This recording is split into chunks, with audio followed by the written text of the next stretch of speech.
Media dan sumber. Dalam pembelajaran menggunakan media pembelajaran laptop serta proyektor guna mempresentasikan halaman indikator pembelajaran seperti pemahaman apa yang harus dicapai dengan siswa. Pemahaman indikator tersebut mencakup pemahaman konsep, keterkaitan kasus nyata, serta kemampuan mengaitkan materi dengan ayat-ayat Al-Quran. Dengan visual yang jelas, siswa dapat melihat tujuan belajar dan bagaimana materi akan diterapkan dalam kehidupan sehari-hari. Kesesuaian materi dengan kurikulum. Dalam video pembelajaran, telah disebutkan keterkaitan materi dengan kasus korupsi sebagai permasalahan aktual kompetensi dasar, dan indikator pembelajaran juga disampaikan, yaitu peserta didik diharapkan mampu memahami Quran Surah Az-Zumar, Quran Surah Al-Maidah ayat 5, dan Quran Surah At-Taubah ayat 9. Pembelajaran diarahkan agar pemahaman peserta didik dapat dikaitkan dengan persoalan yang terjadi dalam kehidupannya sehari-hari, sehingga mereka mampu menilai tindakan korupsi dari perspektif Islam dan menerapkannya dalam kehidupan sehari-hari. Oke, slide selanjutnya adalah pendahuluan. Sebelum pembelajaran dimulai, guru membuka pembelajaran dengan salam dan doa pembuka. Kegiatan pendahuluan juga diisi dengan kegiatan literasi yang dilakukan oleh peserta didik sebagai bentuk persiapan sebelum masuk ke materi inti. Jadi kegiatan pendahuluan ini tuh intinya adalah tahap awal sebelum masuk ke materi utama.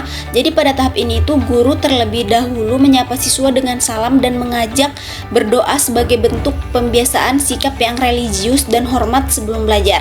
Setelah itu juga guru memberikan kesempatan kepada siswa untuk melakukan kegiatan literasi singkat, misalnya membaca teks atau ayat yang relevan dengan topik, agar pikiran siswa lebih siap, fokus, dan memiliki gambaran awal sebelum masuk ke penjelasan materi yang inti. Oke, selanjutnya pelaksanaan terhadap pembelajaran video. Pembelajaran menggunakan model yang mencakup tahapan pembelajaran secara lengkap, yaitu pemberian stimulus, mengumpulkan masalah, pengumpulan data, pengolahan data, sehingga tahap verifikasi dan kesimpulan.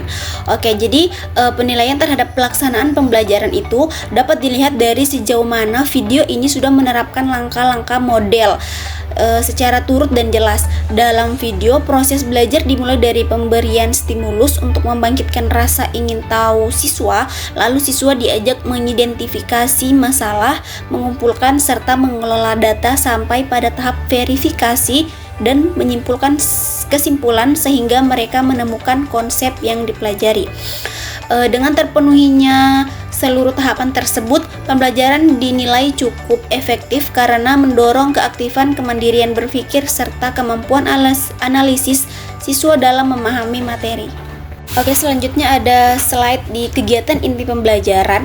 Jadi kegiatan inti pembelajaran ini tuh terlihat melalui bukti konkret berupa pemberian stimulus dalam bentuk kasus korupsi yang dikaitkan dengan Quran Surah Al-Maidah, Az-Zumar, serta At-Taubah ayat 105, dilanjutkan dengan pemberian tabel uji pemahaman. Jadi peserta didik kemudian melakukan diskusi kelompok, menyusun mind map, melakukan presentasi, bertanya jawab, dan diakhiri dengan kesimpulan. Jadi kesimpulan oleh peserta didik, materi pembelajaran dikaitkan dengan kasus nyata yang relevan dengan nilai etos kerja serta kompetensi dalam perbaikan sehingga bersifat kontekstual. Jadi kegiatan pembelajaran pada video ini tuh fokus pada aktivitas siswa yang aktif dan kontekstual.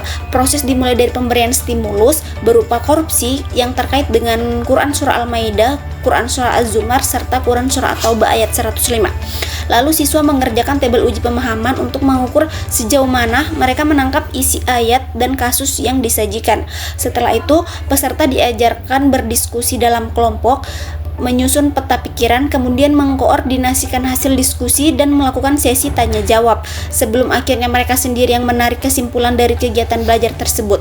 Oke, materi yang dikaitkan dengan kasus korupsi sebagai masalah nyata membuat pembelajaran menjadi kontekstual serta relevan dengan kehidupan, sekaligus juga menanamkan nilai etos kerja dan semangat bersaing dalam kebaikan secara yang lebih bermakna. Oke, di sini saya akan melanjutkan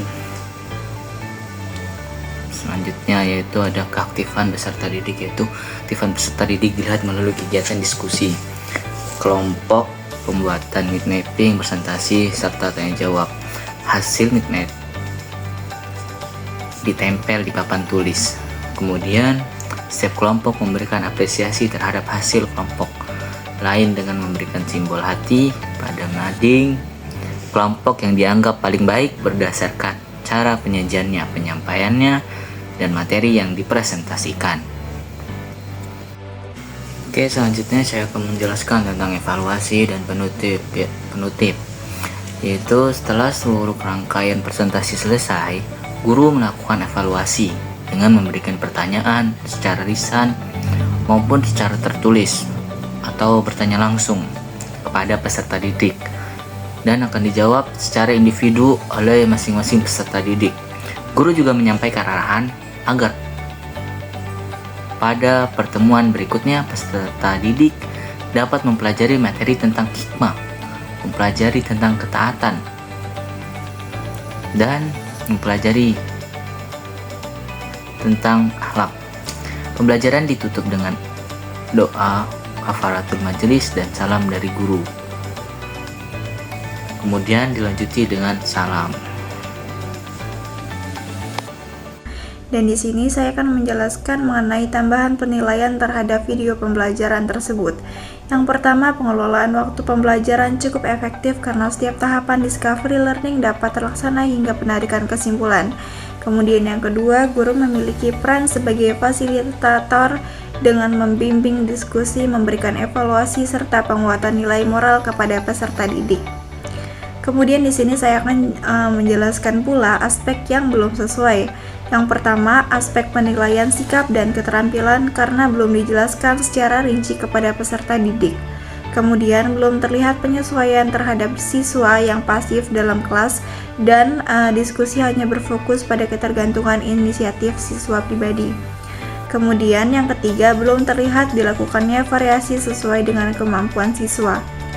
Dan dari sini kita dapat menyimpulkan bahwasanya pembelajaran telah terlaksana dengan baik dan sesuai dengan kurikulum serta model discovery learning. Seluruh tahapan pembelajaran dilaksanakan secara runtut, didukung penggunaan media pembelajaran yang relevan.